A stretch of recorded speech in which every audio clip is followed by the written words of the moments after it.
और हतो छड़ी नामे कटी जाई। ये मानव की देह मिली है, मानव का जो शरीर मिला है बड़ी मुश्किल से प्राप्त होता है।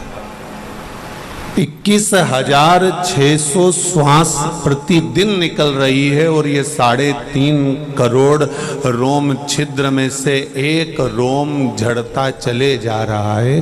बस निवेदन है कि हम इस 21,600 श्वास को सही जगह पर लगाएं।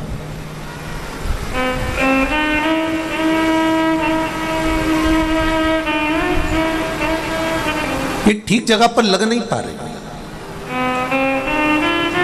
महाराज।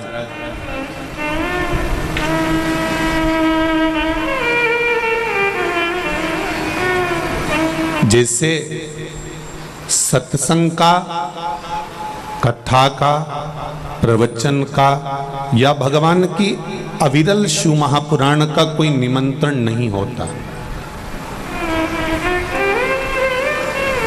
कोई निमंत्रण नहीं है, पर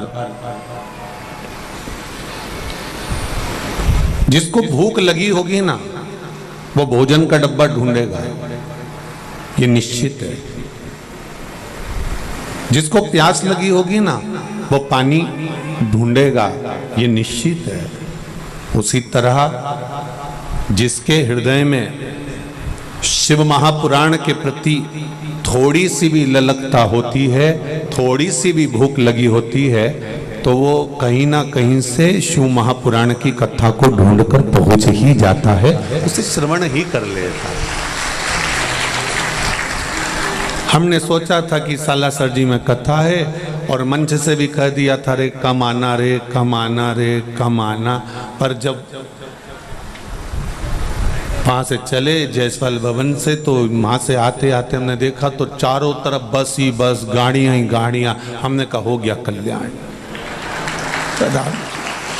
तो हम सुराना जी के दोनों बेटों से कहने वाले थे कि सुराना जी को बाहर मत ले जाना दिखाने के लिए कि ये गाड़ियाँ इतनी लग गई हो, इनको टेंशन हो जाए।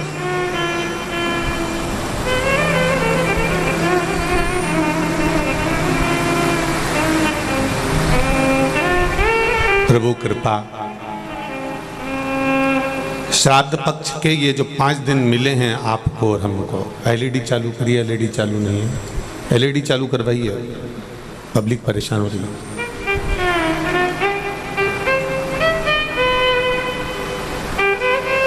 हो रही है, चालू हो रही है, हो रही है। शिव महापुराण के श्राद्ध पक्ष के जो ये 5 दिन मिले हैं, ये हमारे जीवन को सार्थक करना है, सालासर बालाजी के चरणों का स्मरण करना है। इस दरबार में आया जो खाली नहीं गया है यहाँ से, ये निश्चित है।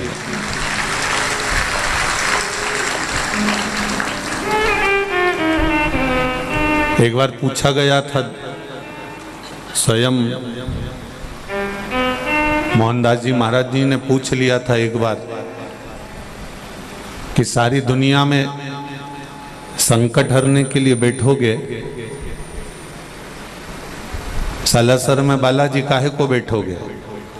तो बालाजी बोले थे यहाँ तो मैं भंडार भरने के लिए बैठा हूँ, जो आता है वो खाली झोली लाता है और मैं उसको झोली भरकर पहुंचा देता हूँ। यहाँ तो वो झोली भरने के लिए बैठा हुआ।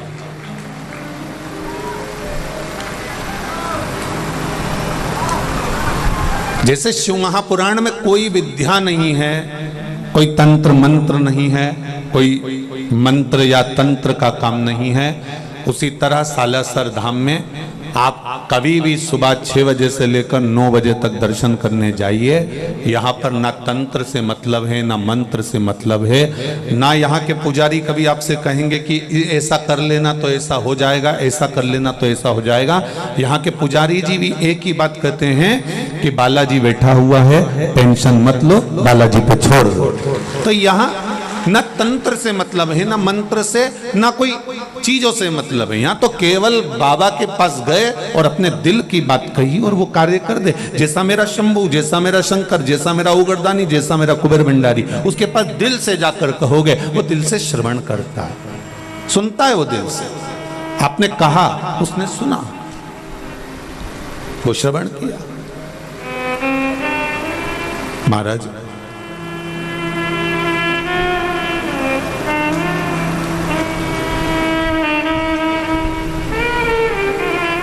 आपने हृदय चित्त से, अपने मन से अगर भगवान का भजन किया है, और सुन लें जितने भी सालासर बालाजी के धाम में बैठकर कथा श्रवण करने वाले हैं, बड़े प्रेम से सुना श्रवण करें कि पितृ पक्ष में कथा श्रवण कर रहे हो। पहले तो मन से ये निकाल देना कि पितृपक्ष खारे दिन होते हैं। कई लोग कहते हैं पितृपक्ष में फ्रीज मत लाओ, श्राद्ध चल रही है अभी ये काम मत करो, श्राद्ध चल रही है अभी ये मत करो। एक बात बताओ रे भैया, और जितनी भी जीजियां बैठी है ना सालासर में, अरियो राजस्थान वाली, जरा एक बात अच्छे से बताओ, तुमने नया मकान बनाया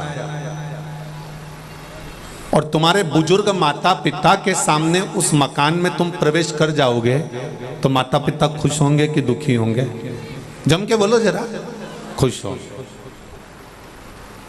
और जब वो चले गए उसके बाद तुमने मकान में प्रवेश किया, तो मकान में प्रवेश किया तो प्रवेश करने पर बहुएं क्या बोलेंगे? अगर मम्मी होती ना तो बहुत अच्छा लगता, उनको पापा होते ना तो बहुत अच्छा लगता, भाई जी आते ना और भैया जी होते तो बड़ा आनंद आता, उनको बड़ी प्रसन्नता होती। क्यों? क्योंकि वो होते और उनके सामने हम प्रवेश करते तो उसका एक आनंद दूसरा होता, उसका एक उमंग दूसरी होती,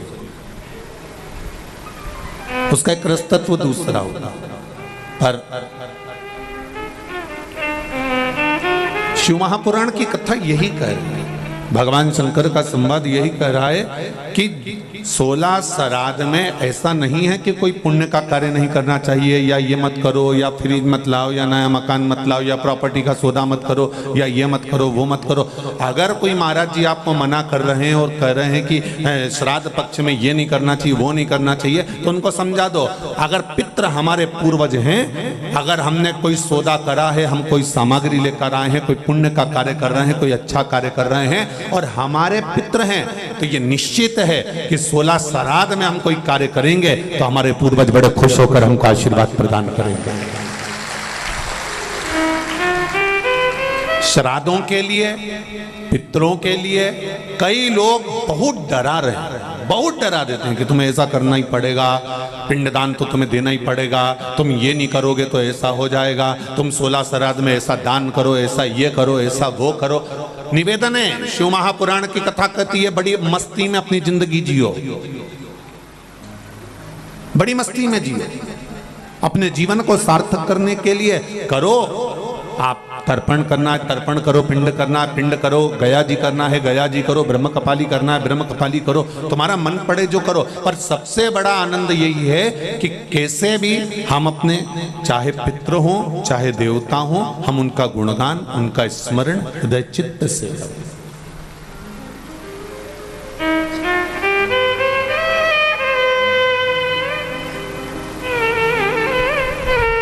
खूब करो। मृत्युलोक और मृत्युलोक के ठीक ऊपर है पितृलोक, पितृलोक के ठीक ऊपर फिर आगे जाकर देवलोक, फिर देवलोक से और ऊपर जाकर स्वर्गलोक। ऐसे क्रम हमारे यहाँ बने हुए हैं कि मृत्युलोक से ठीक ऊपर की ओर पितृलोक है।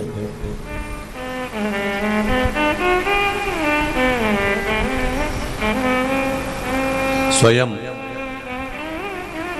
अंतरिक्षी ने राजा निमि को पितरों की महत्वता समझाई थी।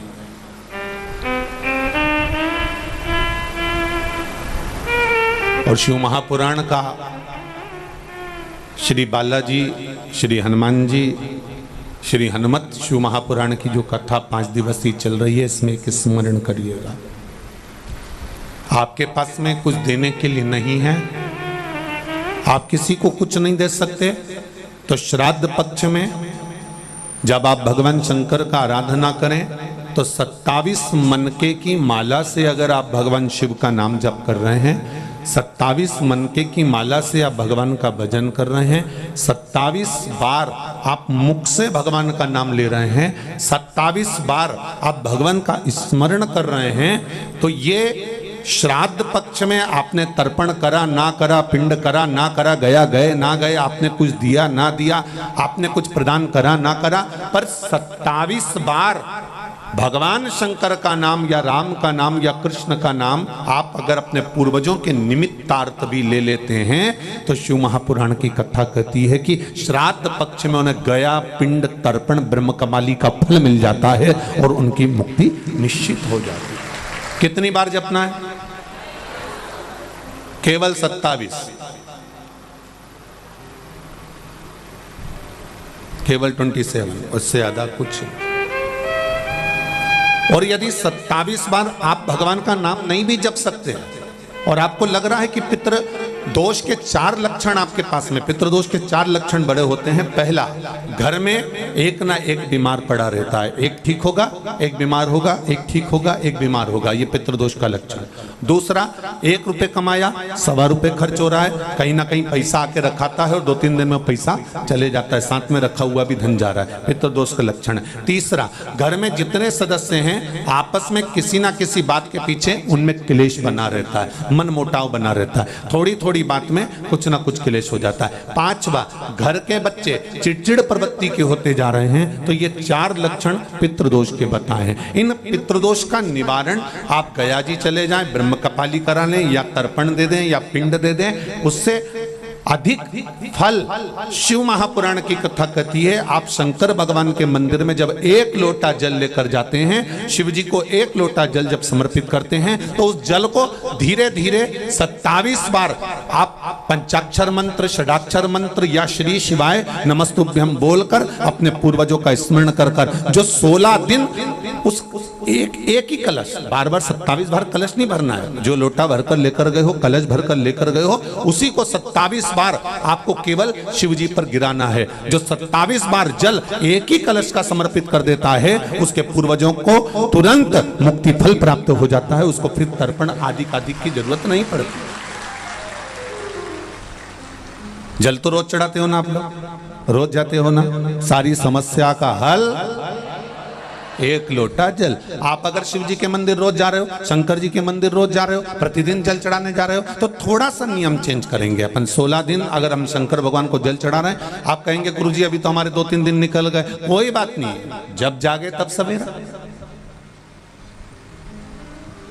कोई जरूरी है कि वो पीछे के 2-3 दिन निकल गए तो हम कैसे नहीं, आप कल से प्रारंभ कर दो कि शिव जी के मंदिर में जब जल चढ़ाने जाओ तो जल को 27 बार धीरे धीरे कर कर चढ़ाना प्रारंभ करिए।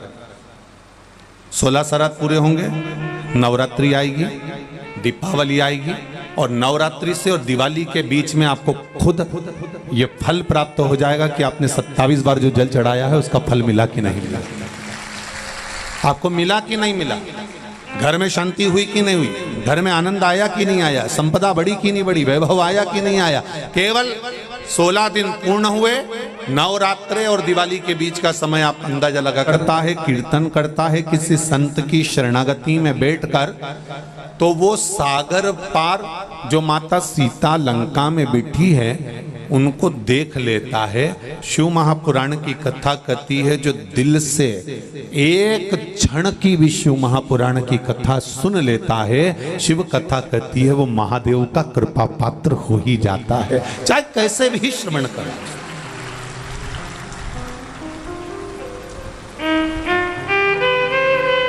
आप दिल से बस उसको स्मरण करो। 27 बार नाम ले लो या 27 बार जल समर्पित कर लो या 27 मनके की माला से स्मरण कर लो।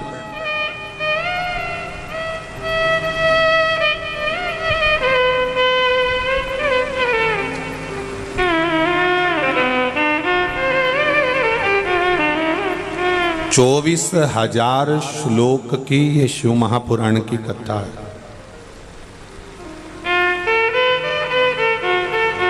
जिसने दिल से सुनी है, ये पत्र भी हमने इतने सारे तो पढ़े नहीं हैं, पर थोड़े जो इधर पढ़े हैं देखिए, इसमें लिखा है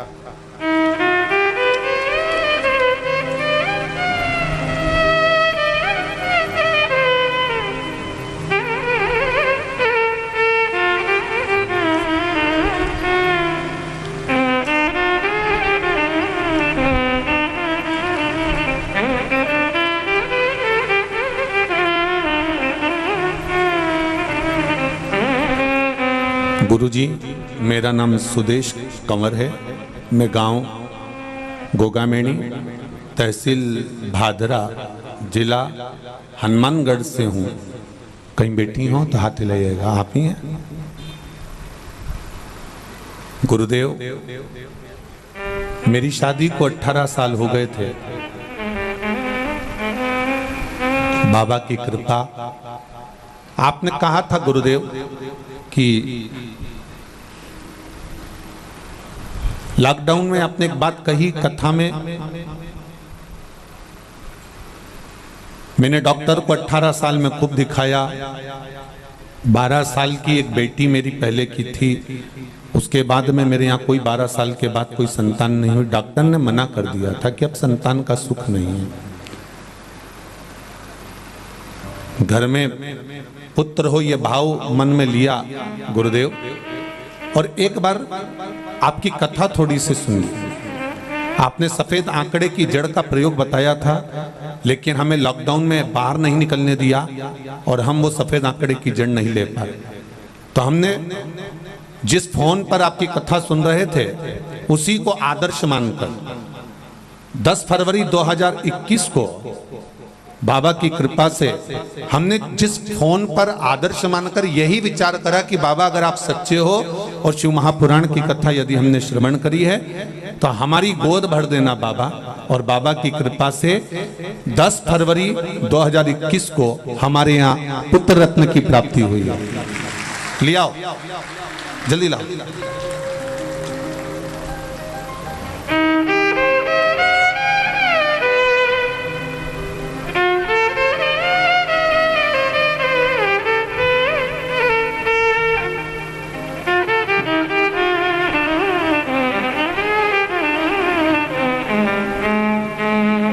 12 साल के बाद बाबा ने मेरे जीवन में खुशियां दी है गुरुदेव।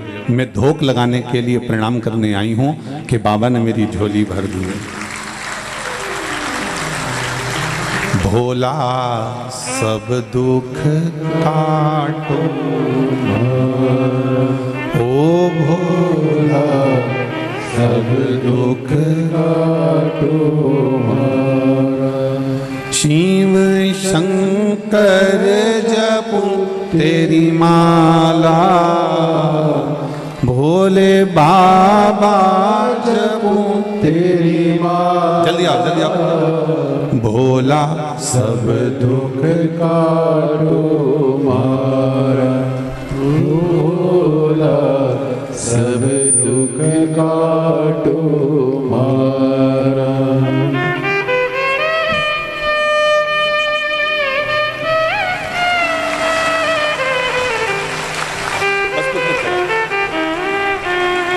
जोरदार ताली बजाइए शिव शंकर के प्रसाद के लिए। और उन्होंने इस बेटे का नाम क्या रखा? शिवम रखा है। जोरदार ताली बजाएं इस बालक के लिए। बहुत बहुत साधुवाद। मेरा बाबा जब भी देता है बड़े आनंद में देता है। शंभो शंभो। एक पत्र और बड़ा सुंदर आया, देखिए। शंभो शंभो। पवन कुमार, सुनीता जी जाजू, नागौर राजस्थान से आई है। कहीं बैठी हो तो हाथ हिलाएंगे आप ही। श्री शिवाय नमस्तुभ्यं। आपने जो बिलपत्र पर शहद का उपाय बताया था गुरुदेव, उस उपाय को करने से मेरे दोनों बच्चे आए हुए, दोनों आए साथ में, दोनों बच्चे सीए फाइनल में पास हो गए हैं। बाबा की कृपा। बाबा को प्रणाम करने आए हैं। माइक पहुंचाइए, माइक पहुंचाओ, जल्दी पहुंचाओ।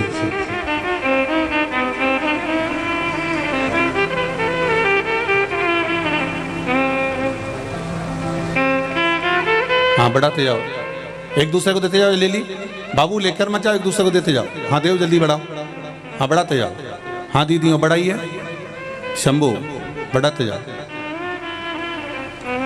बढ़ाते जाओ। पीछे वो सीए वाले बच्चों को पहुंचाओ। हाँ, देते जाओ, आगे बढ़ाओ। बाकी सब लोग बैठ जाओ, बाकी सभी लोग बैठ जाइए। श्री शिवाय नमस्तुभ्यम बाबू। क्या नाम है आपका? शुभम। शुभम जी। श्री शिवाय नमस्तुभ्यम। श्री शिवाय नमस्तुभ्यम। पहले तो आपको बहुत बहुत बधाई बाबू, धन्यवाद दोनों को, कि आप दोनों बहन भाई बड़े आनंद के साथ में, दोनों को बहुत बहुत साधु था, बड़े बड़े आनंद के साथ में कि आप सीए बने।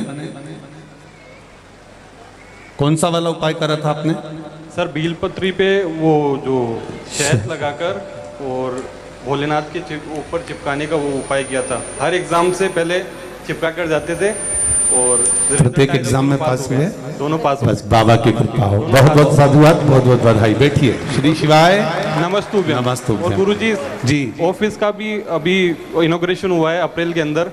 जी बधाई आपको, बहुत बहुत बाबा की कृपा हो। बेटी आप भी ठीक हैं? बधाई आपको बहुत बहुत। बैठिए। श्री शिवाय श्री शिवाय नमस्तुभ्यम। नमस्तुभ्यम। बहुत बहुत बधाई आपको। भोला सब दुख ओ भोला सब दुख शिव शंकर जपो तेरी माला, भोले बाबा जपो तेरी माला, भोला सब दुख काटो मारा, ओ भोला सब दुख काटो मारा। महाराज शिव पुराण कह रहे हैं, भगवान देवादिदेव महादेव का पावन चरित्र कह रहा। एक देवराज नाम का ब्राह्मण, जिसने जीवन भर कोई अच्छे कर्म की ओर लगा ही नहीं,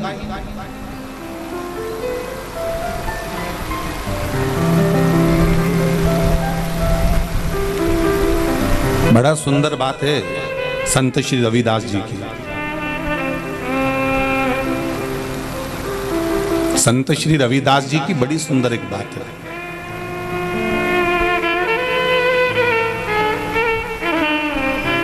संत श्री रविदास जी महाराज कहते हैं, कोई जात से नीचा नहीं होता।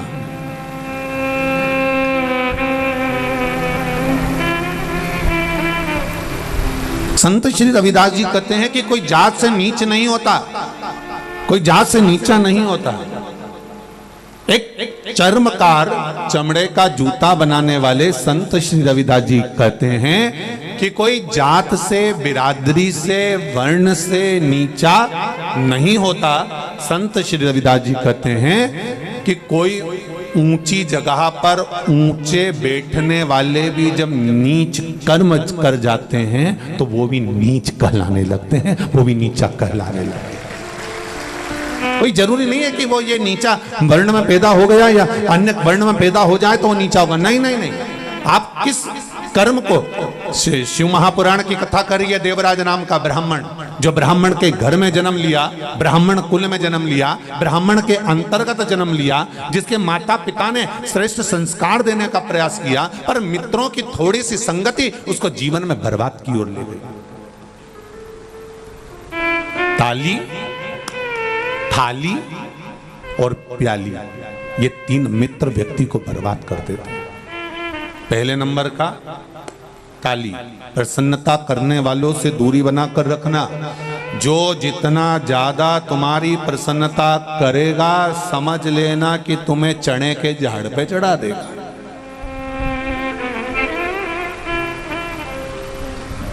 सुन लो री राजस्थान वाली जी जी, अच्छे से सुन। कोई प्रसन्नता करे और अपन वहां से बढ़ लो, तुरंत बोल दो हर हर महादेव, श्री शिवाय नमस्तुभ्यम। भैया हम तो जा रहे हैं, अब हमारे बस की बात नहीं, क्योंकि तुम ज्यादा प्रसन्नता करो तो सुनना नहीं अपने को, अपन को चल देना को। हो सके अहंकार आ जाए तो, अभिमान प्रकट हो जाए तो, जरा से में काम बिगड़ जाए तो, नहीं नहीं नहीं सुनना, बिल्कुल अपन तो चल दो, बस हो गया, हो राम जी हो, चलो।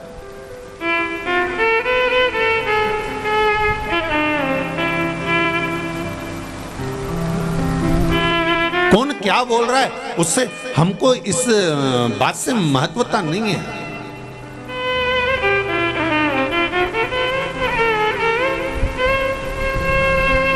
कल परम पूज्य 1008 संत शिरोमणि श्री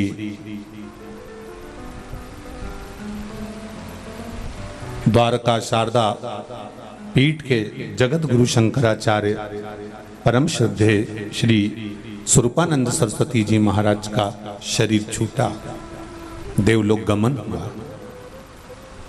ये व्यासपीठ परम पूज्य गुरुदेव जगत गुरु शंकराचार्य जी के पावन चरणारविंद को श्रद्धांजलि समर्पित करती है। और सबसे ज्यादा नतमस्तकता इस व्यासपीठ से परम पूज्य जगत गुरु श्री स्वरूपानंद सरस्वती जी महाराज के पावन चरणों को करती है, क्योंकि उन्होंने सनातन धर्म में भले दुनिया के लोगों ने उनको कह दिया हो, कई लोगों ने उनका विरोध भी किया हो, कई लोगों ने शब्द पर शब्द भी कहे हो, कई लोगों ने राजनीति के भाव में भी कहा हो, पर यह व्यासपीठ उनको इसलिए बहुत बहुत बहुत श्रद्धांजलि और नमनता करती है, क्योंकि उन्होंने सनातन धर्म के जितने मंदिरों में अन्य देव की मूर्तियां लोग स्थापित करने लगे थे और हमारे सनातन धर्म के देवताओं को पूछना बंद कर दिया था और ना जाने किस किस को मंदिर में लाकर बिठा दिया था, उसका फुल जोर विरोध किया था। इसलिए उन्होंने सनातन धर्म में भले दुनिया कुछ भी कहती रहे, पर उन्होंने उस मूर्त को हटाकर अपने सनातन धर्म को पुनः जीवित किया। इसलिए यह व्यासपीठ नतमस्तक है। ऐसे जगत गुरु शंकराचार्य जी के पावन चरणों में उनकी श्रद्धांजलि को मैं नमन करता हूं, उनके भाव को नमन करता हूं।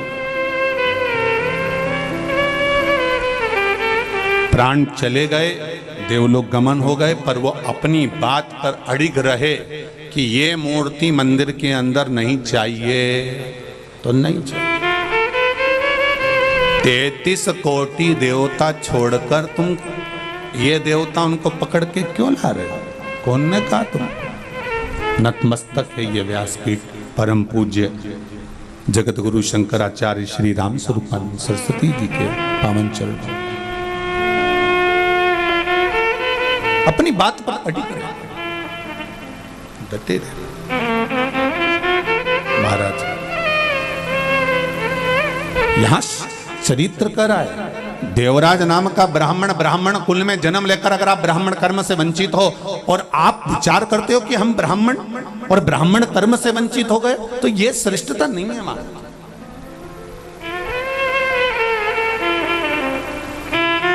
कितना गौरव महसूस होना चाहिए कि आप अच्छे घर में जन्मे हो, कितना गौरव महसूस होना चाहिए कि आप अच्छे कुल में जन्मे हो, कितना गौरव महसूस होना चाहिए कि आपको भगवान की सेवा प्राप्त हुई है, कितना गौरव महसूस होना चाहिए कि भगवान ने हमारा हाथ पकड़ कर रखा है, कितना गौरव महसूस होना चाहिए कि हमारे कंधे पर यज्ञोपवीत है, कितना गौरव महसूस होना चाहिए कि हमारे मस्तक पर शिखा है, कितना गौरव महसूस होना चाहिए कि हमारे मस्तक पर तिलक है, कितना गौरव महसूस होना चाहिए कि हमारे माता पिता हमारे साथ में रह रहे हैं, कितना गौरव महसूस होना चाहिए कि हम सनातन धर्म में जुड़े हुए हैं। देवराज नाम का ब्राह्मण कुल में जन्म लेने के बाद भी चोरी करता था, वेश्यावृत्ति करता था, गलत काम करता था। खूब समझाया माता पिता ने, पर नहीं माने। खूब समझाया, नहीं माने। अंत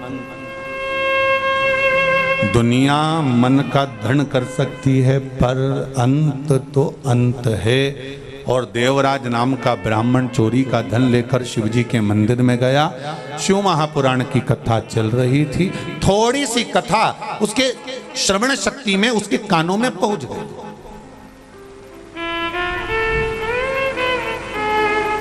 थोड़ी सी कथा,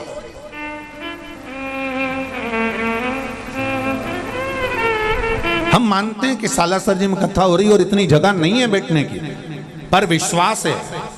आप अपनी गाड़ी पर, ये लोग दीवालों पे चढ़ चढ़ कर कथा सुन रहे हैं, कोई कहीं चढ़ा है, कोई कहीं बाउंड्री पर चढ़ा है, कोई कहीं बैठा है, तो भले आप कहीं पर भी बैठे हो, पर ये शिव महापुराण की कथा का एक शब्द भी आपके कानों तक पहुंचा है, आपकी झोली तक पहुंचा है, तो ये निश्चित है कि वो अमृत अगर कहीं प्राप्त हुआ है तो उसका फल मिलेगा जरूर, उसका फल जरूर मिलेगा।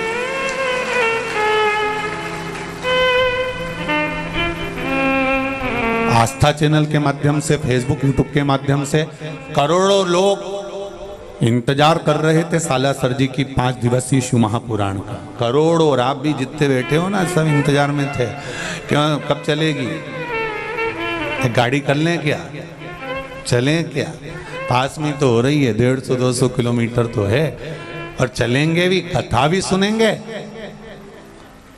और बालाजी सरकार का दर्शन भी कर लेंगे। अब तो वो कहते हैं ना कि वो कहते हैं दोनों हाथ कढ़ाई में, तो हाथ तुम सबका मुंडा भी कढ़ाई में हो। तुम शायद नहीं यहाँ पहुँचे हो, सुराना परिवार अगर कथा करा रहा है तो ये जानकर जितने परिवार के लोग आए ना सुराना जी के, बड़े भाग्यशाली हो साहब, बड़े किस्मत वाले, घर जाके नजर उतर वाले ना, कहीं बाबा की कृपा हुई है, बड़े भाग्यशाली। एक तो श्राद्ध पक्ष में शिव महापुराण की कथा, ऊपर से बालाजी सरकार के चरणों में कथा, बड़े भाग्य की बात है, साधारण नहीं है साहब। और जितने लोग कथा सुन रहे हैं टीवी पर या मोबाइल पर, दिल से कहूंगा आज कथा केवल शिव पुराण आपके घर पर नहीं पहुंच। श्री शिवा नमस्तु,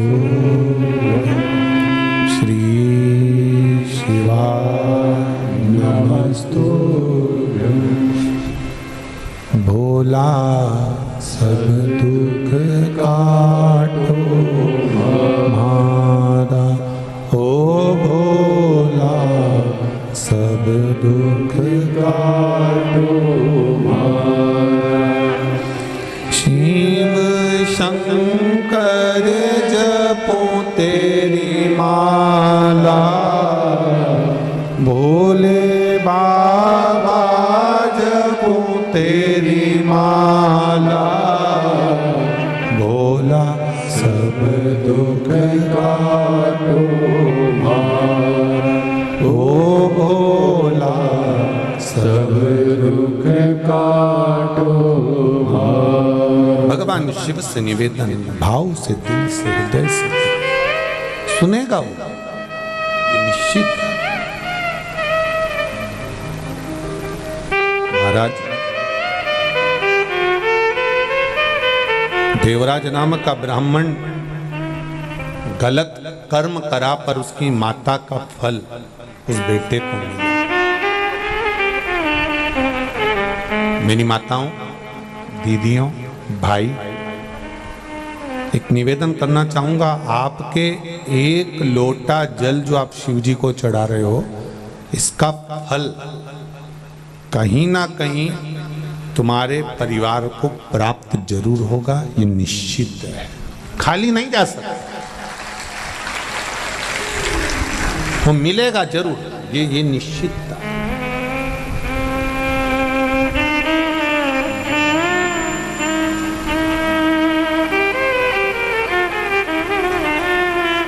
खेत में एक बीज डाल दिया आपने, एक बीज बो दिया आपने, और खेत में अगर एक बीज बो दिया है, डाल दिया,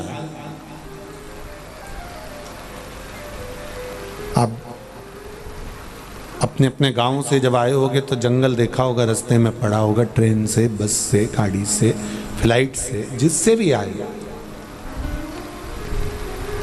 कितना जंगल है। अभी जंगल में कोई पौधा लगा है, कोई बीज गिरा होगा, लगा होगा, वहां पानी देने कौन गया हो?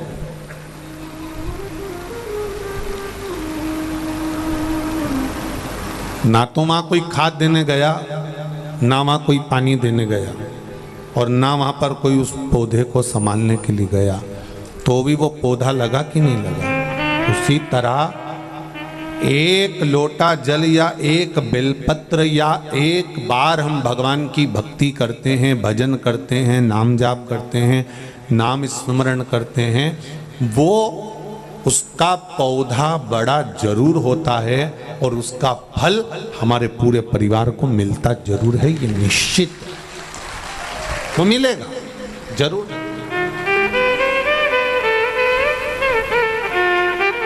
प्राप्त जरूर।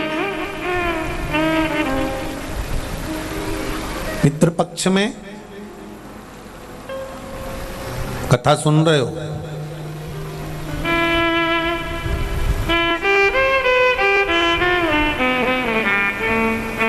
इसका फल आपको तो मिलेगा ही, साथ में आपके पूर्वजों को भी प्राप्त होगा, और वो जरूर प्राप्त होगा, मिलेगा जरूर, वो निश्चित है। देवराज की माता जी ने 1 लोटा जल भगवान को समर्पित किया है, और देवराज की माता ने जब 1 लोटा जल जो समर्पित करा था, आज बेटे के जब प्राण छूटे, शंकर भगवान के मंदिर में चोरी का सामान लेकर गया था, एक क्षण की कथा का स्मरण हुआ, बेलपत्री के वृक्ष के नीचे प्राण छूट रहा है। शास्त्र कहता है आज भी मुर्दे को लेकर जाते हैं राम नाम सत्य कहते कहते, तो बीच रास्ते में शमशान में ले जाने से पहले एक जगह ऐसी होती है जहां पर मुर्दे को उतारा जाता है, जहां पर मुर्दे का उतारा करा जाता है, मुर्दे को उतारा जाता है, अर्थी को रखा जाता है। कई लोग पूछते हैं यहाँ अर्थी को रखने से क्या लाभ मिलता है, यहाँ मुर्दे को क्यों रखा जाता है। अब उनको ज्ञात तो इस चीज का है नहीं, स्मरण कहाँ, हमारे पूर्वज ऐसा कहते थे यहाँ रखना चाहिए, थोड़ी देर विश्राम देना चाहिए, थोड़ी देर रखना चाहिए, पर रीति क्या, उसका नियम क्या, उसका नियम क्या है?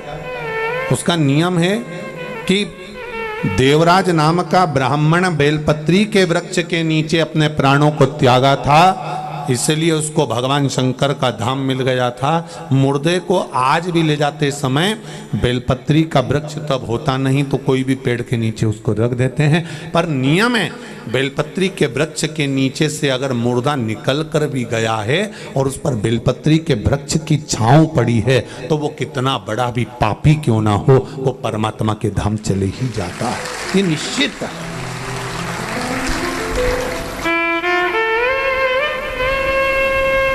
निश्चितता।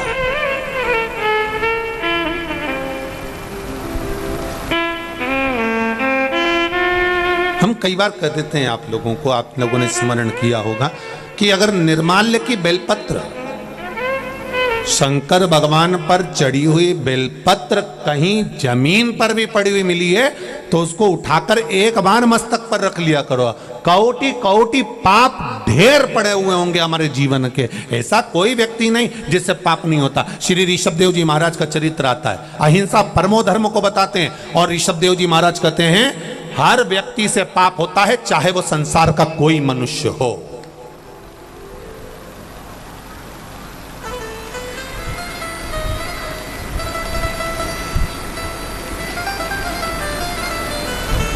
ऋषभदेव जी महाराज कहते हैं ऐसा संसार का कोई मानव नहीं जन्मा जिसे पाप नहीं हुआ।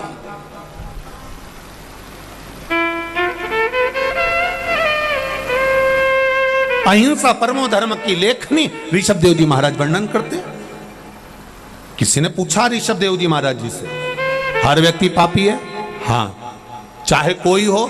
हाँ। तो ऋषभदेव जी से पूछा गया, क्या संसार में जन्म लेने वाला मानव, चाहे संत साधु सन्यासी तपस्वी साधक उपासक चाहे जो हो, अगर मृत्यु लोक में जन्म लिया है तो उससे पाप हुआ है? क्या क्या पाप हुआ, कितने स्थान पर उसने पाप किया? तो कहा, पहला झाड़ू लगाते समय जीव मर जाता है, उसका पाप माथे चढ़ जाता है। दूसरा, अग्नि जलाते समय छोटे छोटे पतंगे जल जाते हैं, उसका पाप माथे चढ़ जाता है। तीसरा, स्नान करते समय, वस्त्र धोते समय, बर्तन धोते समय पानी में छोटे छोटे जीव मर जाते हैं, उसका पाप माथे चढ़ जाता है।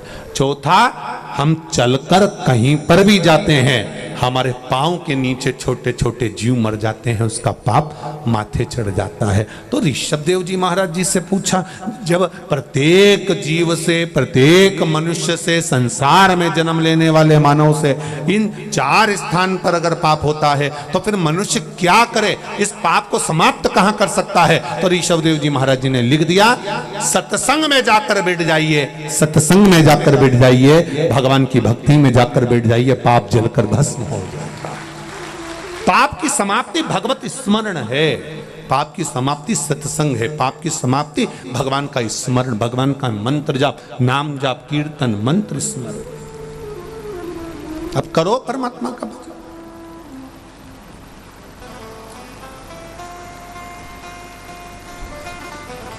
आप भगवान का भजन में नित्य लगिए, पाप छिन्न। जब अदालत में पेशी कर कर कर थक जाते हो तब वकील कहता है राजीनामा। अरे बोलो, जम के बोलो, राजीनामा कर लो। तो आकड़ मैं काय को करूं, तो क्या और चलने दो, और पेशियां चली। थक गए तब वकील ने फिर कहा राजीनामा कर लो।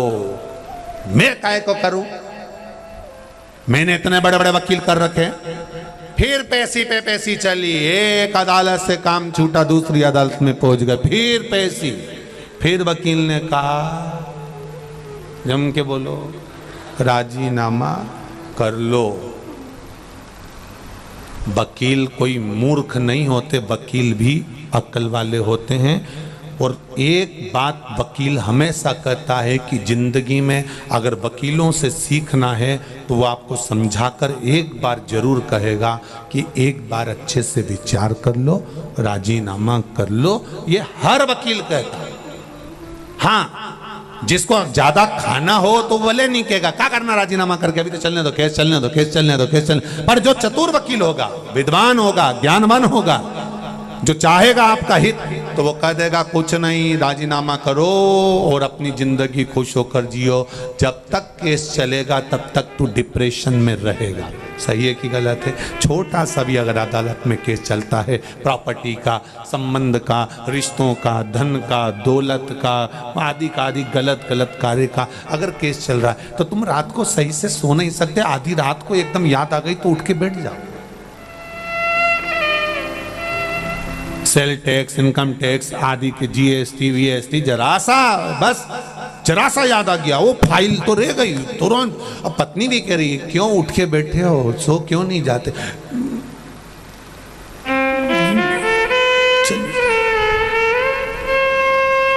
देखिए छोटा सा रबड़, देखा है रबड़, छोटा सा नोट की गड्डी में लगाने वाला जो रबड़ आता है ना, छोटा सा, उस रबड़ को एक बार लपेट लो, दूसरी बार लपेट लो, तीसरी बार अगर खींचा तो बोलो बोलो जम के बोलो, टूट गया। अब इतने छोटे से नोट की गड्डी में लगाने वाले रबड़ को तो मिठाई के डब्बे में लगा सकते हो क्या? 2 बार? नहीं, टूट जाएगा।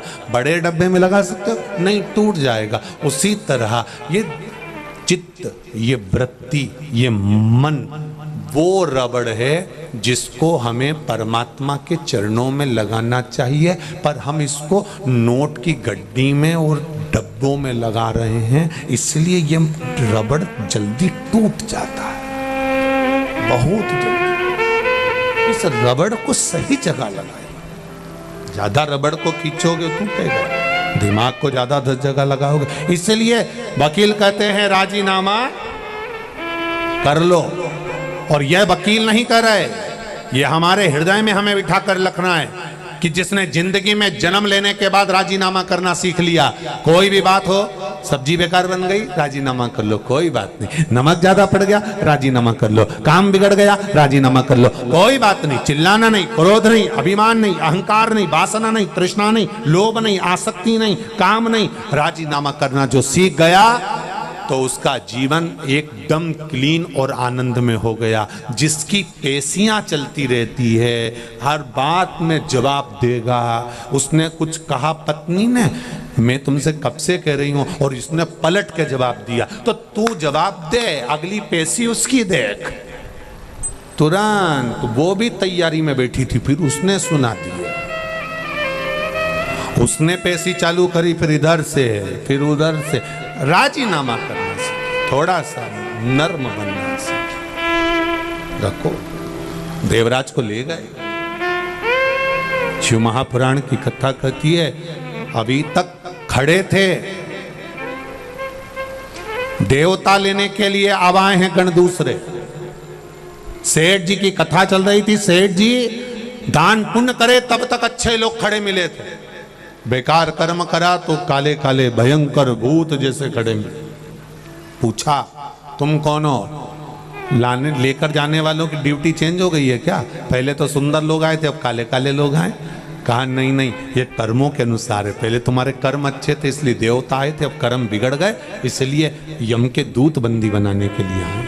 आपके कर्म अच्छे होंगे आपको अच्छा मिलेगा। यमदूत की जगह पर भगवान शंकर के गण देवराज को लेकर जा रहे थे। देवराज ने चलते चलते गणों से पूछ लिया, मैंने पुण्य कौन सा किया जो आप मुझे लेने आए हो? कहा तेरा एक पुण्य प्रबल है, तेरी माता ने 1 लोटा जल शिव जी को समर्पित करा, और तेरे प्राण जो छूटे हैं ना, तेरी बुद्धि जो गई है, तुझे बेलपत्र के वृक्ष के नीचे जो तेरी बुद्धि लेकर गई है, इससे तुझे फल की प्राप्ति।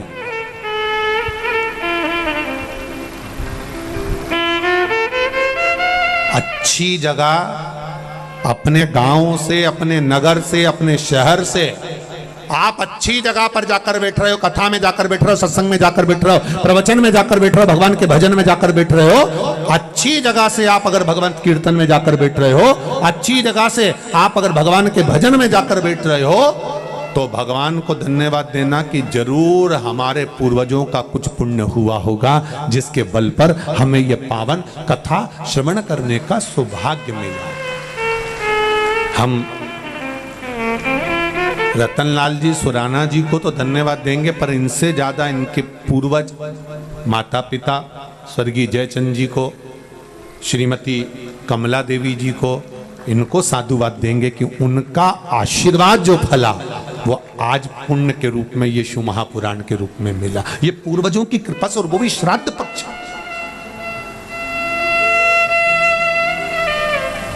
ये उनकी कृपा से मिला। तेरी कृपा बिना न हिले एक भी लेते श्वास, तेरी कृपा से तनो तनो बखान क्या करूं मैं राखों के ढेर का, छपटी बबूत में खजाना कुबेर का। हे गंगाधार मुक्ति द्वार ओंकार तू, भोरे ओंकार तू, आयो शरण तिहारी शंभु तार तार तू। हमारे कर्म के अनुसार हमें फल की प्राप्ति।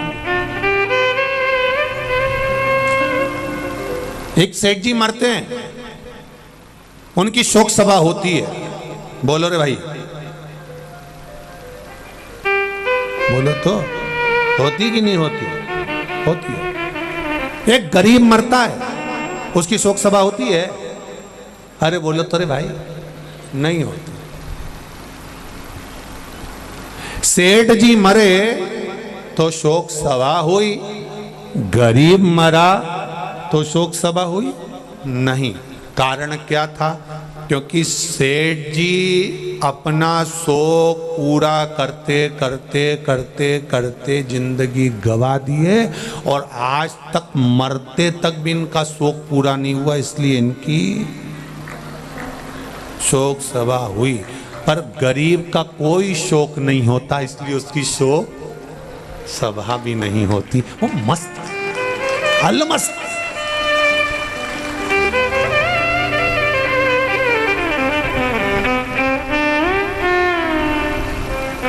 इसलिए सेठों में सेठ मारा सांवरा, बाकी डुपली है केट। जितना है वो एक ही सेठ। कौन? सांवरिया सेठ, बाकी के साथ। सेठ मरा, पैसे वाला मरा, धनपति मरा, करोड़पति मरा, बहुत अंबारपति मरा तो उसकी शोक सभा हो रही है, क्योंकि वो जिंदगी भर शौक पूरा नहीं कर पाया। कभी फ्रिज, कभी वॉशिंग मशीन, एक दुकान से काम नहीं हुआ दूसरी दुकान में गया, दूसरी दुकान से काम नहीं हुआ तीसरा, एक हैंडसेट हाथ में था, गड़बड़ हुआ जल्दी से बदल लिया। शौक पूरे नहीं हो रहा है, इसीलिए इनकी शोक सभा होगी। पर गरीब का कोई शौक नहीं। एक जोड़ कपड़े में माँ बेटा था, खेत में से निकल कर आया, श्री बालाजी सरकार का दर्शन करा, दर्शन करके कथा सुनी, वो कथा सुन के अपने घर आराम से चले गया। कोई मतलब नहीं उसको, काम क्या मिल रहा है नहीं मिल रहा है, वो अपनी मस्ती में बैठा हुआ है, आनंद में अपनी जिंदगी खुश होकर जी रहा है, और उसको उसके कोई शौक है ही नहीं।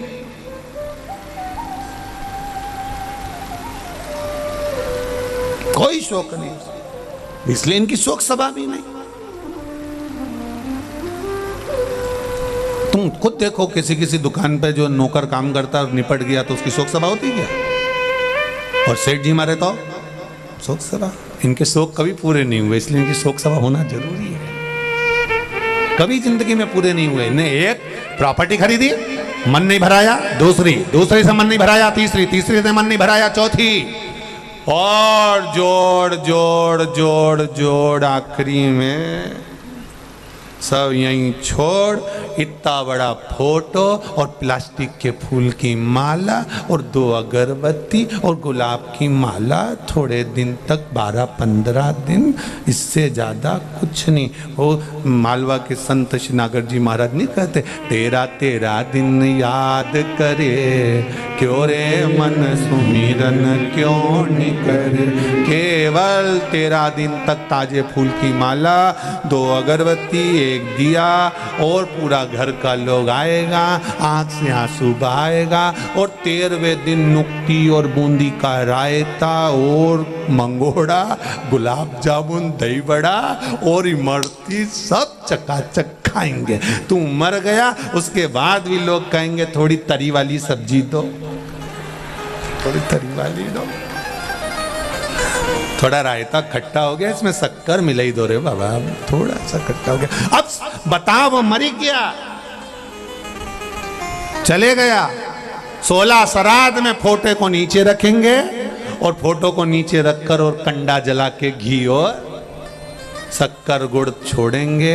और बेचारे को दमे की बीमारी थी, बेचारा दमा में मर गया, और ने कंडे की ओर धुनी दे दी, और पड़ेगा डर आ रही, और घी और पूड़ी और खीर पूड़ी में मिला के तुम्हारे फोटो में चिपका देंगे, और तुम ऐसी स्माइल देती रहोगी, वो पूरी चिपकी रहेगी, खाता जिंदगी समा।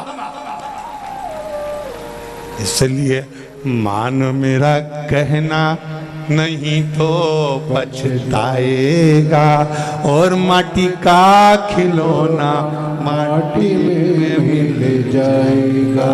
हेट बूट सूट सब धरा रह जाएगा अलमारी में। इसलिए सुराना जी ने कथा रखी है, अपनी अलमारी के अच्छे अच्छे कपड़े निकाल के लिया और बालाजी सरकार में आकर पहनो। बाबा भी ठाट में और तुम भी ठाट में, अलमस्त होकर रहो। कई बहुएं बड़ी रोती रहती दिन भर, आंख में आंसू डाल, सास हमेशा कहती है अच्छा पहनो, खूब रखा है पहनो, क्या करोगे। एक पति पत्नी घूमने के लिए विदेश का है, पत्नी को वहां पर एक सेट पसंद आ गया, हाफ सेट बड़ा सुंदर। पत्नी ने कहा ले लो 7 लाख का है, ले ले। पत्नी ने ले लिया। एलईडी चालू करो, एलईडी ले लो। अब 7 लाख कहाँ ले। और पत्नी ने वो सेट ले लिया, और लेने के बाद पति ने कहा पहन ले, अभी थोड़ी ना पहनूंगी, अच्छा जरा मौका आन दो फिर पहनूंगी। और मौके का इंतजार करती रही, फिर कब पहनेगी, अब जन्मदिन आ गया, आज तो पहन ले, नहीं अभी नहीं, मेरे देवर के लड़के की शादी होगी तब पहनूंगी।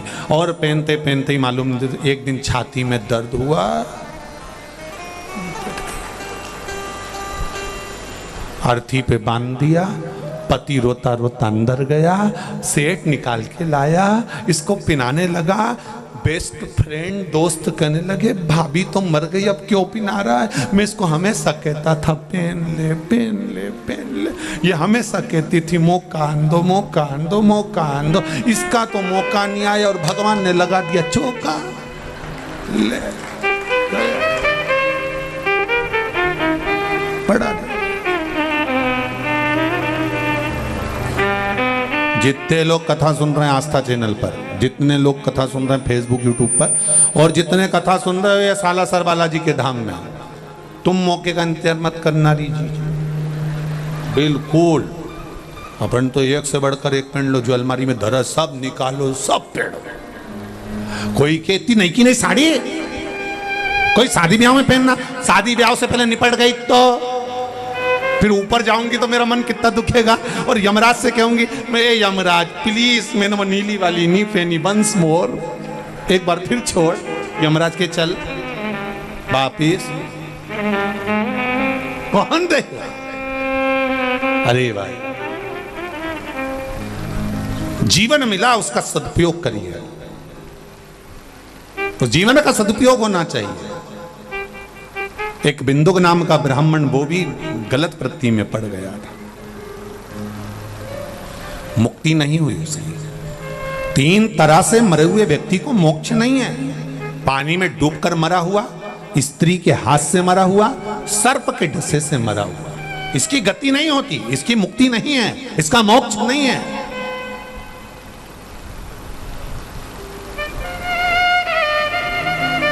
अगर किसी स्त्री के चक्कर में, किसी नारी के चक्कर में, किसी नारी के कहने पर, किसी स्त्री के कहने पर कोई मर गया, उसकी मुक्ति नहीं है। सर्प के डसे से मर गया, उसकी मुक्ति नहीं है। पानी में डूबकर मर गया, उसकी मुक्ति नहीं है, मोक्ष नहीं है। कितनी बड़ी बात लिखी है शिव महापुराण में। अधोगति में मरा हुआ, गर्भ में कोई 4 महीने का, 6 महीने का, 8 महीने का, 9 महीने का, या गर्भ से निकलकर कुंवारी अवस्था में मर गया, कोई युवान अवस्था में एक्सीडेंट में या कोई गलत कार्य में मर गया, इनकी गति नहीं होती महाराज। पिंड भी नहीं मिलता, चाहे गया जी में जाकर दे दो, चाहे ब्रह्म कपाली में जाकर दे दो, इनको पिंड नहीं मिलता, इनको तर्पण नहीं मिलता, इनके तिलांजलि नहीं होती। अगर ब्राह्मण भोजन भी करे तो इनके खाते में नहीं जाता, जो कुंवारी अवस्था में मर गया।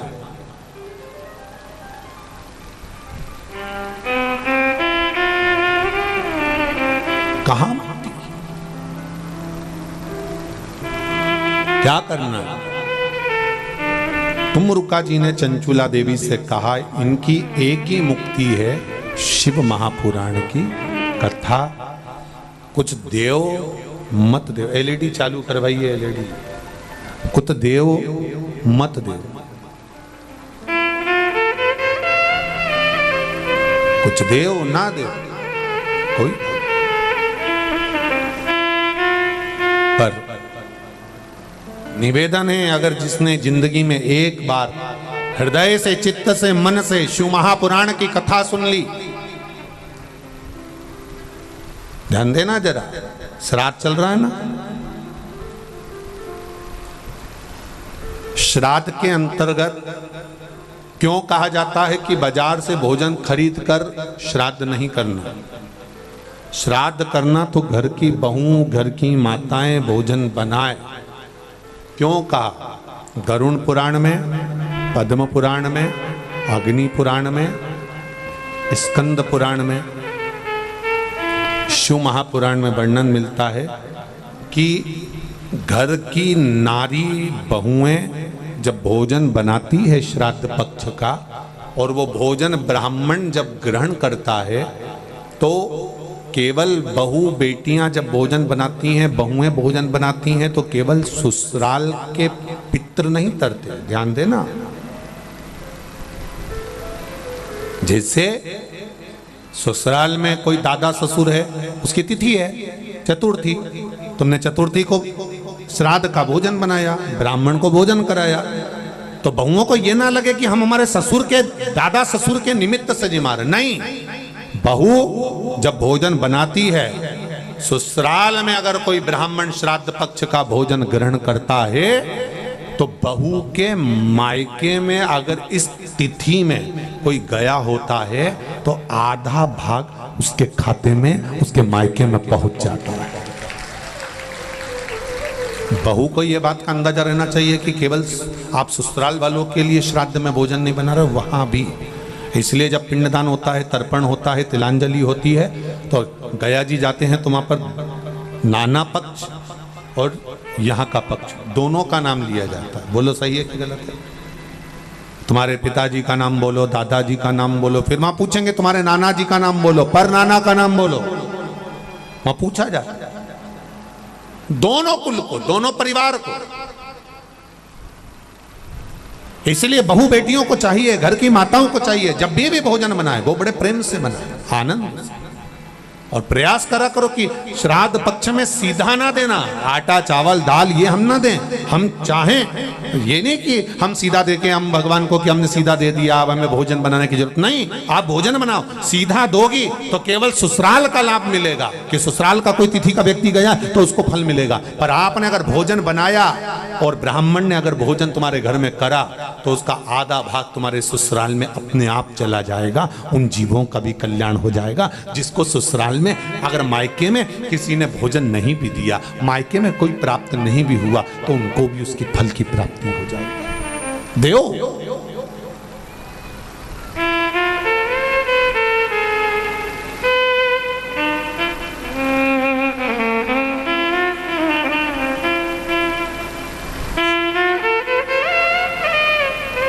महाराज, श्री शिव महापुराण की कथा कर रही है। बिंदु की मुक्ति कैसे हो? कहा चंचुला शिव महापुराण की कथा सुन।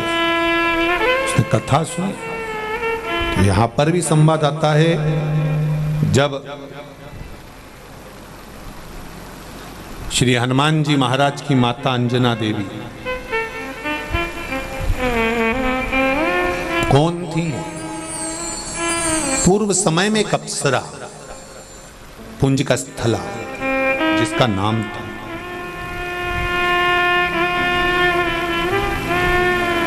क्या नाम है? जम के बोलो। पुंज का स्थला। क्या नाम है? बोलो, जम के बोलो जरा। हनुमान जी की जो माता है अंजना, अंजना माता का पूर्व का नाम है पुंज का स्थला। एक अप्सरा है।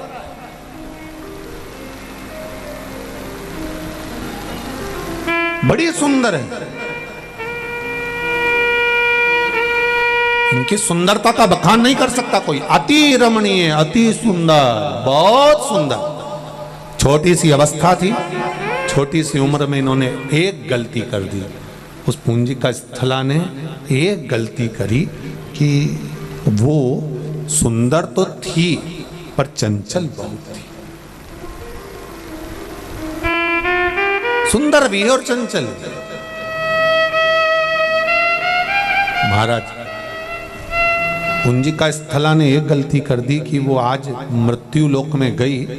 भ्रमण करने के लिए जब पहुंची, भ्रमण करते करते उसने क्या देखा कि एक बंदर तपस्या में लीन है, साधना में लीन है, तप कर रहा है। तो पुंजिका स्थला को लगा, बताओ, अभी तक तो मैंने देखा था कि मुनि तप करते हैं, संत तप करते हैं, साधु तप करते हैं, ऋषिवर तप करते हैं, साधना करते हैं, पर यहां तो बंदर तप कर रहा। पुंजिका स्थला को ये बात थोड़ा अच्छी ना लगी, तो उन्होंने, छोटी सी अवस्था थी, पेड़ पर चढ़ गई और पेड़ पर चढ़कर वहां के जो फल लगे थे वो तोड़कर उस बंदर को मारने लगी।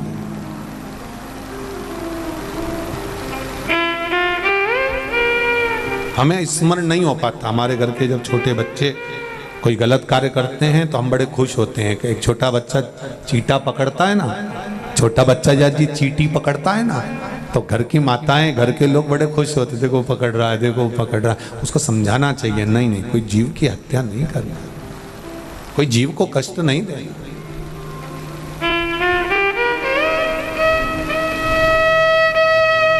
क्यों किसी को दुख? महाराज, शिव कथा कहती है ये मानव का शरीर बड़ी मुश्किल से मिला है, ये किसी को कष्ट देने के लिए नहीं, किसी के कष्ट के निवारण के लिए मिला।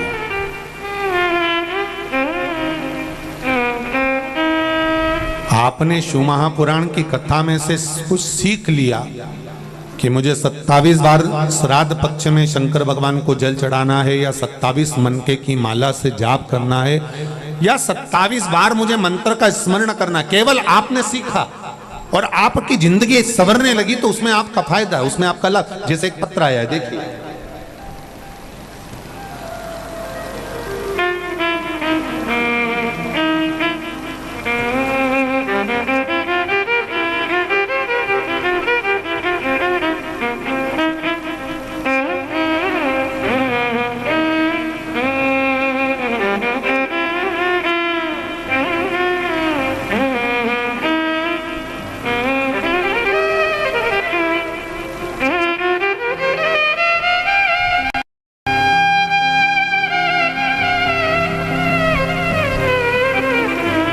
में और उससे कह लो, कह उससे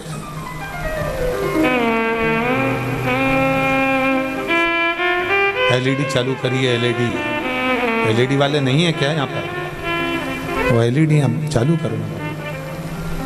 वो सब पीछे से आवाज लगा रहे हैं, देख रहे हैं भगवान। जीवन का एक आनंद प्राप्त, सुख प्राप्त। महाराज पूंजी का स्थला, एक गलती कर गई पूंजी का स्थला। सुंदर बड़ी थी, बहुत सुंदर, बहुत आनंदित थी, पर उसने एक गलती कर दी पूंजी का स्थला ने। पहचान नहीं पाई, उसने तो सोचा बंदर है। पर हमारे शास्त्र कहते हैं साधु संत सन्यासी तपस्वी मुनि साधक जितने तप करने वाले होते हैं, ये मनुष्य देह में मृत्यु लोक में आकर तप नहीं करते, क्योंकि इनका नियम है अगर हम मनुष्य बनकर तप करेंगे, कोई देखेगा तो हमारे पास आ जाएगा, हमारा पहचान वाला होगा तो हमारे पास आएगा, जानने वाला होगा तो हमारे पास आएगा। तो ये तप करते हैं तो थोड़ा रूप चेंज कर लेते हैं। कोई एक तपस्वी मुनि बंदर का रूप रखकर तप कर रहा था और पूंजी का स्थला ने उस पर फल फेंकना चालू कर दिया। पूंजी का स्थला ने उसको फल फेंका और जब पूंजी का स्थला ने फल फेंकना चालू करा, संत को क्रोध आ गया। क्रोध आते से ही संत ने कह दिया, ए कन्या, तो इतनी सुंदर है, इतनी ज्ञानवान है, इतनी विद्वान है, उसके बाद तू मेरे पर फल फेंक रही है? मैं तुझे श्राप देता हूं, मैं तुझे श्राप देता हूं। तू अगली बार अगर मृत्यु लोक पर आई और मृत्यु लोक में आने के बाद अगर तूने अपनी सुंदरता के अनुसार किसी को प्रेमवश देख लिया, किसी से तेरा प्रेम हो गया, स्नेह हो गया, तू किसी के प्रति आसक्त हो गई, तेरा प्रेम अगर अधिक हो गया, तो सुन ए पूंजी का स्थला, सुन ले। तू, तेरा जो चेहरा है, तेरा शरीर भले सुंदर होगा पर तेरा चेहरा बानर का होगा। काय का होगा? बंदर का। तेरा चेहरा बन जाएगा क्योंकि तूने मुझे बंदर जानकर मेरे ऊपर फल फेंका है, तेरा चेहरा बंदर का हो जाएगा। ये मेरा श्राप है। पुंज का स्थला रोने लगी, आंखों में आंसू भर गए पुंज का स्थला के। संत के चरण पकड़ लिए, गुरुदेव गुरुदेव मुझे क्षमा कर दो। श्री हनुमान जी की मां अंजना देवी पूर्व समय की एक अप्सरा पुंज का स्थला है, रो पड़ी, चरण पकड़ लिए, संत के गुरुदेव मुझे क्षमा कर दो। तब कहा श्राप मैंने दिया है, तू मृत्यु लोक में अगर किसी से स्नेह करेगी तो तेरा चेहरा बंदर का हो जाएगा, पर तुझे एक वर देता हूं कि तेरे गर्भ से एक बालक प्रकट होगा जो संपूर्ण ब्रह्मांड का कल्याण करेगा। स्वयं राम की सेवा में लगा रहे, स्वयं राम की सेवा।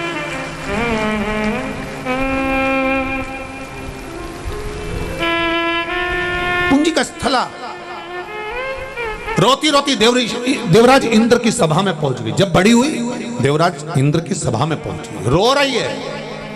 अप्सरा का काम क्या है? नृत्य करना। नृत्य करते करते पुंज का स्थला की आंख में आंसू भरा हुआ।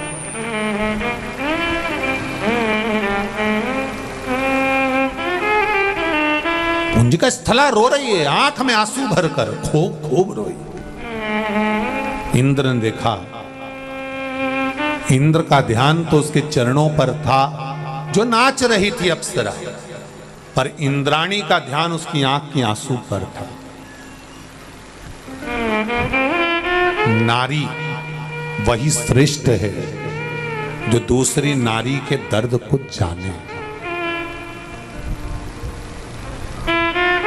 पराए दर्द को जो अपनाए उसे इंसान कहते हैं। महाराज, जो दूसरे के दर्द को देखकर दुखी हो, दूसरे के दुख को देखकर दुखी हो, दूसरे के दुख को देखकर उसकी आंखों में भी अश्रु सा छा जाए, समझ लो कि ये श्रेष्ठ जीव है, इसकी श्रेष्ठता। इंद्राणी रो रही है। इंद्राणी ने देखा, पूछा क्या हो गया? ए पूंजिका, इधर आओ। पूंजिका स्थला अप्सरा दौड़कर इंद्राणी के पास गई। क्या हो गया? मैंने बानर के ऊपर फल फेंका था और मेरे को श्राप लग गया कि मेरा चेहरा बंदर का हो जाएगा। मैं किसी को स्नेह बस देख नहीं सकती। कोई बात नहीं, तेरे गर्भ से एक बेटा भी तो जन्म लेगा जो संसार का कल्याण करेगा। एक काम करना पूंजिका स्थला, क्या मेरा पति इंद्र स्वर्ण का शिवलिंग बनाकर पूजन करता है, तो मृत्यु लोक में जाकर बालू के शिवलिंग का निर्माण कर कर पूजन कर। जा।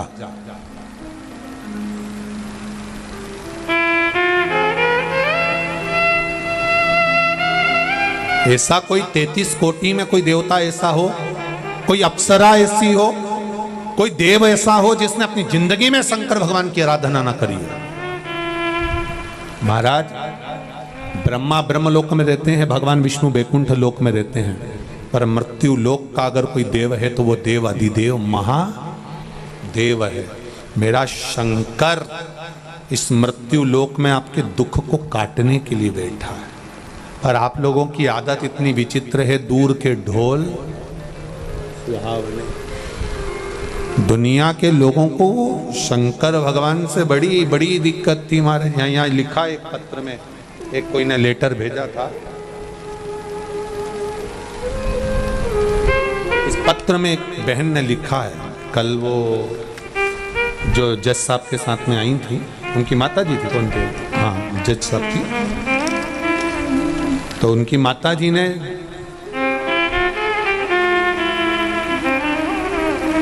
सुधा पाठक पत्नी श्री सीताराम जी, 23 विष्णुपुरी दुर्गापुरा जयपुर राजस्थान से ये पत्र। इन्होंने इस पत्र में एक बात बड़ी सुंदर लिखी है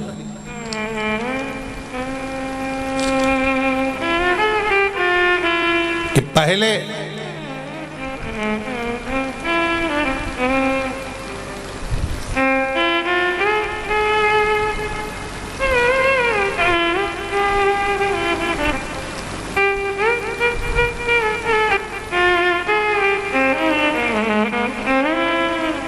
मैं मुरादाबाद में, मेरे घर के पास झारखंड में शिवजी का मंदिर था। 68 वर्षीय है, सेवानिवृत्त शिक्षक, यूपीएस सरकारी स्कूल शिव कृपा से। मेरे 3 लड़के हैं, 3 बेटे, सब गवर्नमेंट जॉब में अच्छी अच्छी पोस्ट पर हैं। मैं पूर्ण तरह से फ्री हूँ गुरुदेव। मैं भी सर्विस में थी, बाबा की कृपा से मैं सेवानिवृत्त हो गई हूँ गुरुदेव। पूर्व के समय में स्त्रियों को शंकर भगवान के शिवलिंग छूने नहीं देते थे। तब मैं घर में शिवलिंग का निर्माण कर कर पूजन करती थी। और उसका फल क्या है कि मेरे बेटे, मेरे परिवार के सदस्य कभी दुखी नहीं रहा, सब सरकारी नौकरी में रहे, किसी को कष्ट नहीं आया। पत्र बहुत बड़ा है, बहुत बड़ा पत्र है। उसको अब एक एक उपाय उन्होंने बताया कि कौन सी तारीख को क्या क्या मिला मुझे, कौन से दिन, कौन सी घटना, घटनाक्रम भी लिखा है। 2 नंबर की घटना, 3 नंबर की घटना, 3 नंबर 4 नंबर की घटना, 1 नंबर 2 नंबर 3 4 5 ऐसी घटनाओं का क्रम लिखा कि मेरे जीवन में शंकर ने क्या नहीं दिया। शिव महापुराण की कथा को सुनने पर क्या नहीं मिला मुझे, क्या प्राप्त नहीं हुआ। महाराज दिल से कहा। हम कहते हैं कि लोग भले नहीं जानते, पर आज अगर लोगों को जानना प्रारंभ हुआ कि शंकर भगवान को एक लोटा जल चढ़ाने का क्या लाभ है, एक बेलपत्री या एक चावल का दाना या एक फूल की पंखड़ी भी चढ़ाने का क्या लाभ है।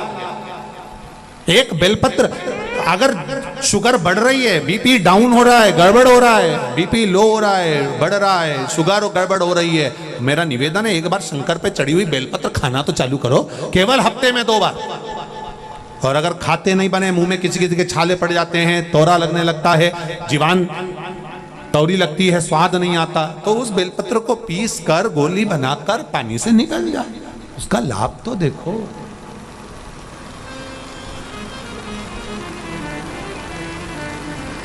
भोलेनाथ दया करना, मैं तेरे भरोसे हूँ, मेरे बाबा दया करना, मैं तेरे भरोसे हूँ। आप उसके भरोसे रहकर कार्य तो करो। वो बेटा बेटी ने सीए का एग्जाम दिया, हर एग्जाम में शंकर भगवान को बेलपत्र लगाई, शहद लगाकर। दुनिया भले विरोध करे कि शहद लगाने से ऐसा होता है, शंकर जी को चढ़ाने से ऐसा होता है, दुनिया विरोध करती रहेगी। आप भगवान से प्रार्थना करते रहो। शिव महापुराण का एक उपाय भी आप कर रहे हो और दिल से कर रहे हो, तो जैसे मेरे ये बेटा बेटी सीए में पास होते हैं फाइनल में, और वो बेटा अगर चलकर आ सकता है तो मेरा विश्वास है कि शंकर आपकी भी मुराद पूर्ण कर सकता है। दिल से करें, हृदय से।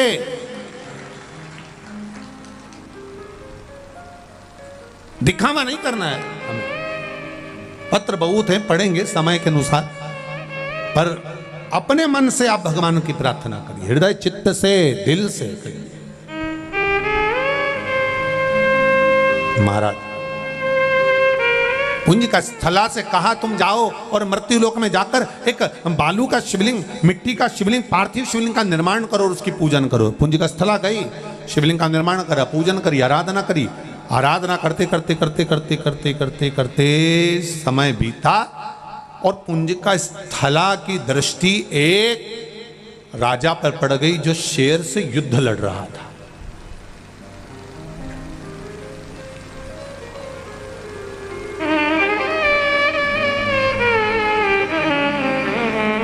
शेर से युद्ध लड़ रहा है।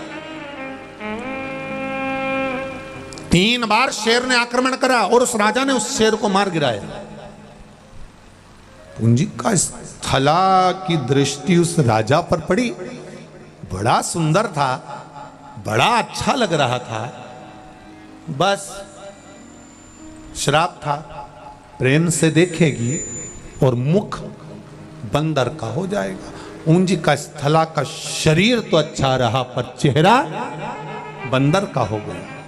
रो पड़ी अपने चेहरे को देखकर, मैं बांदरी बन गई, मेरे बंदर बन गई। रो रही है, बिलख रही है, आंख से आंसू बह रहा है।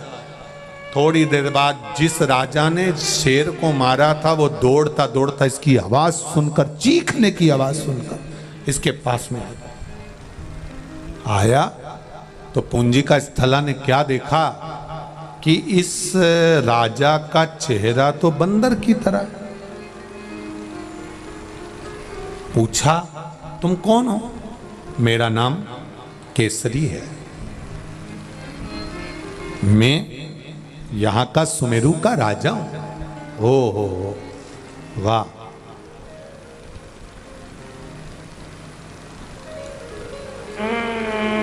क्यों रो रही हो तुम?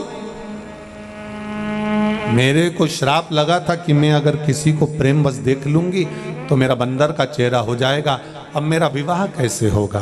केसरी ने कहा चिंता मत करो, मेरे को वर मिला हुआ है, मैं कभी मनुष्य का रूप रख सकता हूं, कभी बानर का रूप रख सकता हूं, ये मुझे वर मिला हुआ।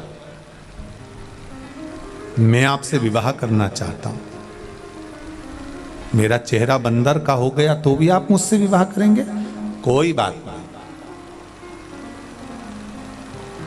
आप बांदर का चेहरा रखने के बाद भी आप सुंदर हो, मैं आपसे विवाह करना चाहता हूं। केसरी और महाराजा केसरी के साथ में पूज्य का स्थला जो सुंदर कन्या के रूप में थी, बांदरी का जिसका मुख हो गया था, उसका मंगल विवाह हो रहा है। कन्यादान कौन करेगा मेरे लिए? मुझे कन्यादान कौन करेगा? मातंग बाबा के पास में सूचना गई तो मातंग ऋषि ने गौतम बाबा से कहा। गौतम बाबा ने अपनी धर्मपत्नी अहिल्या के साथ बैठकर माता अंजना का कन्यादान किया है। मारे नाम बदल दिया। गौतम बाबा ने कहा इसका नाम पुंज का स्थला नहीं, मेरी बेटी अंजना कहलाई। कन्यादान किया, विवाह हो गया। कई वर्ष निकल गए, कई साल निकल गए, पर अंजना माता के गर्भ से संतान नहीं, कोई औलाद, कोई संतान।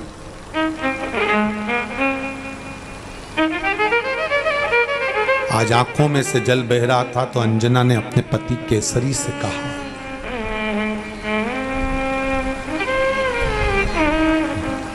माता अंजना ने अपने पति केसरी बाबा से कहा, स्वामी कई साल निकल गए, जैसे वो माँ अपने बेटे को लेकर आई कि 12 वर्ष के बाद मुझे संतान हुई है, ये शिव कृपा। अंजना की आंख से आंसू बह रहे हैं, मेरे यहाँ इतने वर्ष शादी के हो गए पर मेरे यहाँ संतान नहीं, मेरे यहाँ औलाद नहीं। स्वामी आंख से जल बह रहा है। केसरी ने कहा क्या कर सकते हैं, जो भाग्य में लिखा होगा वही तो होगा ना। अंजना कहती है मेरा विवाह जिस गुरु मातंग बाबा ने कराया, मेरा कन्यादान जिस गौतम ऋषि ने कराया, मैं उनके पास जाना चाहती हूँ, आप मेरे को लेकर चलेंगे क्या? चलो। बहुत ध्यान दीजिए, दुख की घड़ी में समस्या विकट हो कहीं मत जाओ। जिस गुरु ने आपको मार्ग बताया है उस गुरु के पास 2 क्षण चले जाओ, उससे कुछ बोलो मत बोलो, केवल गुरु की दृष्टि ही पड़ जाएगी तो उतने में कल्याण निश्चित हो जाएगा कि हो गए। केवल दृष्टि पड़ जाए बस हो गए। एक बार गुरु देख ले बस, एक बार गुरु की दृष्टि पड़ जाए बस हो गया। कोई तप करने वाला, कोई मुनि है, कोई साधक है, कोई संत है, कोई साधु है, कोई सन्यासी है, कोई तपस्वी है, कोई आराधना करने वाला अपनी जिंदगी की आराधना तप साधना में लगा है, कोई भगवान के भजन में लगा है, कीर्तन में लगा है। हम उसको छुएं ना छुएं, हम उसको प्रणाम करें ना करें, पर जो भगवान की अविरल भक्ति में डूबा है उसकी केवल दृष्टि हम पर पड़ जाए तो ना जाने कितने पाप हमारे कट जाएंगे। और उम्मीद है कि कोई नई राह हमारी जिंदगी में प्राप्त हो जाएगी, नई राह में। आप जब अपने घर को जाएं, यहां से बालाजी महाराज के जब दर्शन करने के लिए मंदिर में प्रवेश करें तो बालाजी का दर्शन करते करते उनसे दिल से कहना, बाबा बड़ी कृपा करी जो हमें शिव महापुराण की कथा आपकी गोद में बैठने को श्रवण करने को मिल रही है। ये आपकी ही तो उदारता है मेरे सरकार, मेरे बालाजी, ये आपकी उदारता ही तो है जो हमें मिल रही है।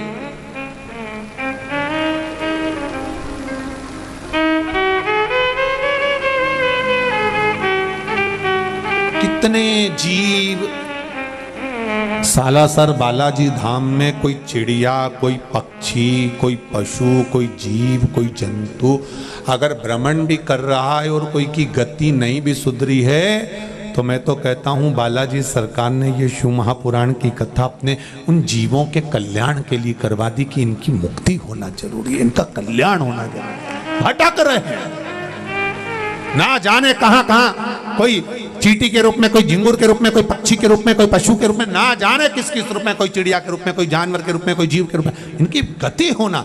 और वो गति कोई दूसरा नहीं, भागवत, अन्य पुराण, शास्त्र सब 7 पीढ़ी को तारने के लिए है, पर शिव महापुराण तो 71 पीढ़ी को तारती है साहब, 71 पीढ़ी को पार लगाना सहजता नहीं।